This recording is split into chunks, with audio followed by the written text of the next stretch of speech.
What's going on, everybody? Welcome back to RacingDudes.com. We got a special guest for you today. We're talking hockey, and Stephon Perreault, local hockey expert there, is here to join us today talking about the hockey. He went 8-0 in the first round, so we said, hey, we got to have him on. He contacted our own Mike Somich, and Somich said, get on there with him. He would actually be here, Somich, under the weather today, so I get to fill in, and that's all right. I like talking hockey as well. So, Stephon, let's kick it off. Tampa Bay against Florida. Both these teams coming in red hot. Both these teams can really score. What are you looking for in this one? Yeah, well, thanks first for having me. Happy to be here. It's always good to talk hockey with some guys. I did go 8-0 first round, so treading some dirty waters going forward. I'm not sure that's pretty tough to do. So everybody proceed with caution. No, I'm just kidding. No, but Tampa, Florida, I think everybody's really, really pumped up for this series. Battle of Florida last year was a great matchup. Tampa ended up taking that series last year.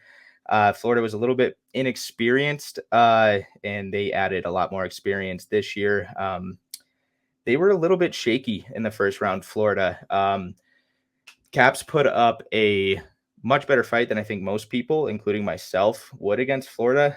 It wasn't really the Florida team that most people saw during the regular season. And, we know regular season hockey to playoff hockey is an immense difference. And the Caps had that experience, which I think played to their advantage. Big X factor in this series is Brayden Point. He's injured for now. He is definitely not playing game one. We don't know his status moving forward. But that's a top 2 player on Tampa, which is a huge loss for them, obviously.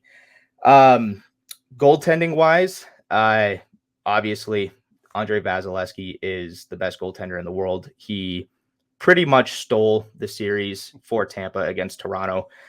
Statistically, Toronto should have won that series, in game 6. Let alone game 7. Toronto outplayed them pretty much the entire game. So I'm actually not as high on Tampa Bay, and Vegas, to me, priced this one correctly. Right now, Florida's sitting at -170, and Tampa Bay is sitting at +150. So I don't actually have an official play for the series price straight up right now. I am putting a little bit of money on Florida -1.5 games. I do think that they figure it out, and we see a little bit more of that Florida Panther hockey that we saw in the regular season.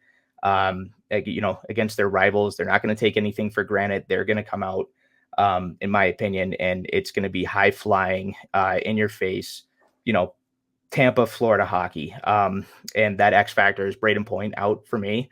I still think, obviously, Vasilevskiy has the edge in Bobrovsky, but Tampa's actually let in quite a few goals against Florida. Florida scored very well with them during the regular season. So my fun play, I have Florida -1.5 games for +120 right now. And my prediction for the series is Florida in 6. So let me ask you this. I felt the same way. I thought Toronto was a team that overall they may have been the better team, but they just kind of got beat by Vasilevskiy. If this thing does go 7, now you say Florida in 6, so you wouldn't have to worry about it. But let's say it does get pushed to a 7th game. Is there any beating Vasilevskiy in this Tampa Bay team in a 7th game? Is that kind of where you think Tampa might have the edge if they can push it to that final game? I do. I mean, and that's why I don't have an official play on this series, is because it's Vasilevskiy. He's the X factor. He's the best goaltender in the world. He's gone 17, I think 17 straight games without losing back-to-back. Yeah. So coming off a loss, he's won 17 straight games, clinched 7. No, it'd be 9 series clinching games in a row. Yep. So definitely that it is a huge advantage, for Tampa in the goalie department. And Bobrovsky, he's either on Vasilevsky's level or he's an AHL goalie. So that is a huge X factor in the series. And, that's why I don't have an official play. I'm going to kind of feel it out maybe after game 1 or game 2, kind of get a feel for the series a little bit, and then make a larger play on the series price. But right now, I do think Florida is just especially with point out, Florida is just a deeper, more skilled. They're just a better team right now. So that's why I'm leaning Florida. And I think Vegas priced this correctly at -170 for Florida. So that's where I stand right now. Hell, I like it. It's going to be a hell of a series. There's no doubt about it. It's going to be awesome. Yeah, I mean, it's probably going to be the most entertaining of the four, and that's saying something, because we have seen so many good ones already, and we probably will see some more. Speaking of that, we'll be doing more of these videos. We're going to cover all four of these series as they get ready to kick off here tonight and tomorrow night. So make sure to check out all of the videos, and we'll see. Like I said, this one could go either way. We'll see if Valesky can get the job done, or if Florida, who's been the best team all season, will finally eliminate the champs, and maybe we'll have a new Stanley Cup champion for the first time in 3 years. Stephen, thanks for coming on and doing this. And like I said, thanks everybody for watching. And like I said, we'll be doing all four series. So if you like this one, make sure to hit like, make sure to subscribe, and check out all the rest of them.